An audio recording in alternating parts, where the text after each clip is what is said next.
Hello, I'm Mrs. C. I'm an ELL teacher here at Florida Connections Academy.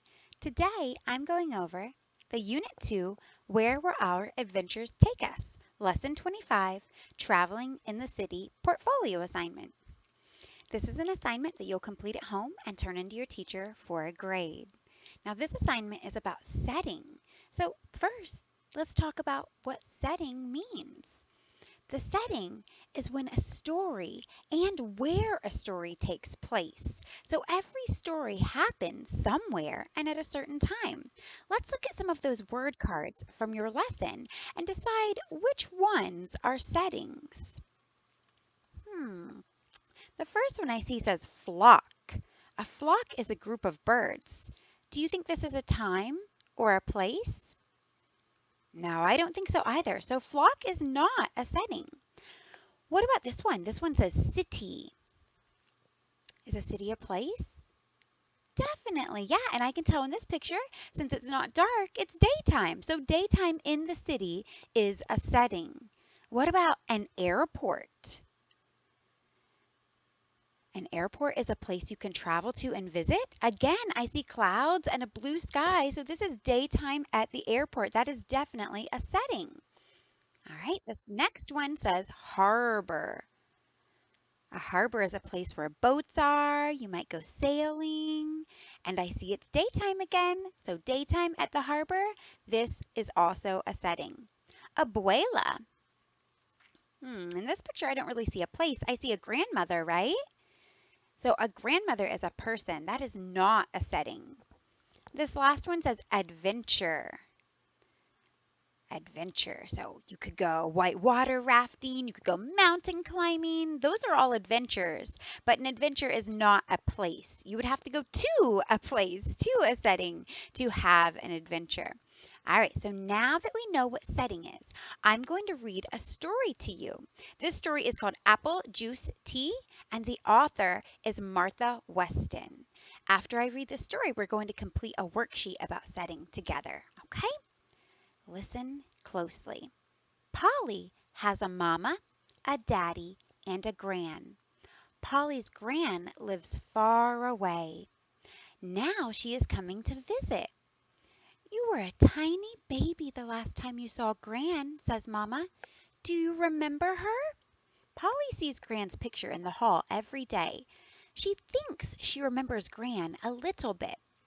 Gran comes on a big plane.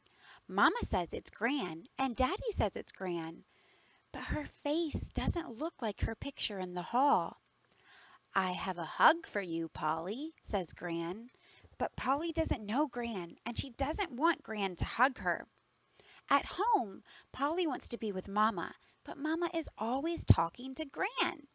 At the zoo, Gran says, Will you show me the gorillas, Polly?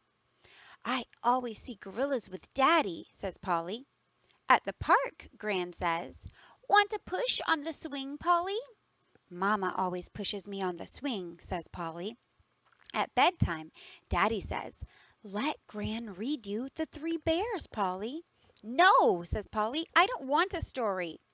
She wishes it could be Polly and Mama and Daddy, and that's all. But the next morning when Polly gets up, Gran is still there. Gran has made buttery, warm biscuits.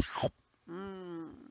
Polly is eating one when Mama says, Polly, Daddy and I are going out tonight, and Gran is going to babysit you. But Ellie is my babysitter, says Polly. I want Ellie to come. Ellie is busy, and Gran wants to help. I'm sure you'll have a good time, says Mama. We could have a tea party tonight, Polly, says Gran. No, we couldn't, says Polly. Why not? asks Mama. Pretty Doll and Mr. Bun always spill their tea, say Polly. What about if you and I have apple juice tea and Mr. Bun and Pretty Doll have macaroni tea? Asks Gran. Maybe, says Polly. After supper, it's time to hug Mama and Daddy goodbye. Polly holds tight. Then she runs to her room and shuts the door. She doesn't want Gran to help her put on her pajamas. After a while, Gran peeks in. I don't want a tea party, says Polly. Okay, says Gran. What do you want to do, Polly? Polly looks out the window. It is getting dark. She hears crickets. I want to take Pretty Doll and Mr. Bun for a walk, she says. She is sure Gran will say, "Not now, honey, it's bedtime." But Gran says, "Okay." Really? Polly can't believe it. In my pajamas? Sure, says Gran. Polly gets her slippers and puts Mr. Bun and Pretty Doll in her old stroller. I'm going to the corner. I'll be back soon, she tells Gran. Polly starts walking down the sidewalk. Soon she comes to the bump in the cement where she tripped once and skinned her knee. She wants to show this to Gran. Polly calls to Gran, "You come too, okay?" Gran joins her. Polly shows Gran the sidewalk bump. She shows her the blackberry bushes and the neighbor's cat. It is a warm night. They walk up to the corner and back down, talking the whole time. Back on her doorstep, Polly has an idea. "Wait," she tells Gran. "I will go in first, and then you knock. You are my visitor." Polly goes inside and shuts the door. Soon there is a knock. "Who is it?" calls Polly. "It's Gran. I've come to visit you," Gran calls back. Polly opens the door. "Okay, come in. Would you like some tea?" Gran has a big smile. "Oh, yes, I would. Thank you," she says. They go into the kitchen. Polly gets a big tray, and Gran puts apple juice, cups, and saucers on it. Polly pours dry macaroni into little cups for Mr. Bun and Pretty Doll.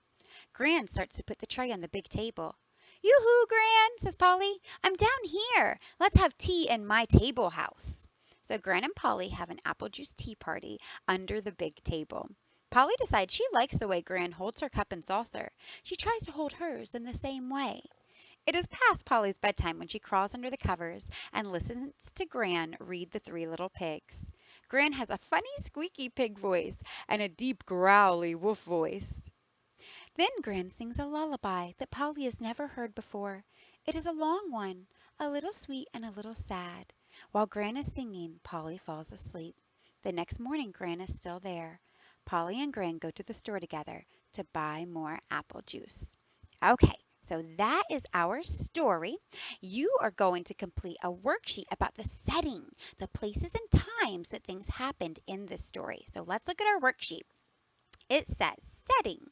Draw where each part of the story happens. Oh, and of course, we need to add our name to the top. All right, so in the first picture, it says Polly and her parents wait for Gran at the airport. So they're picking Gran up at the airport. There's a lot of space in this picture, right? I see a lot of space back there. So you're going to want to draw the setting in that empty space. Now, lucky for you, we have a picture of an airport right here in your lesson.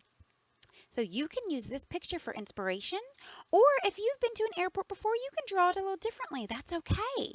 Now this happens at the beginning of the story, right? It's daytime. So draw a daytime picture of the airport behind Polly and her parents. Let's go down a little further. Gran and Polly take a walk. Now, even if you don't remember the story, look, there's a picture clue here. What is Polly wearing? She's wearing pajamas, right? And if you remember from the story, they took a walk late in the evening or at night. So in this picture, you're going to draw a picture of it at night, and they're taking a walk down the sidewalk. They're walking down to their corner.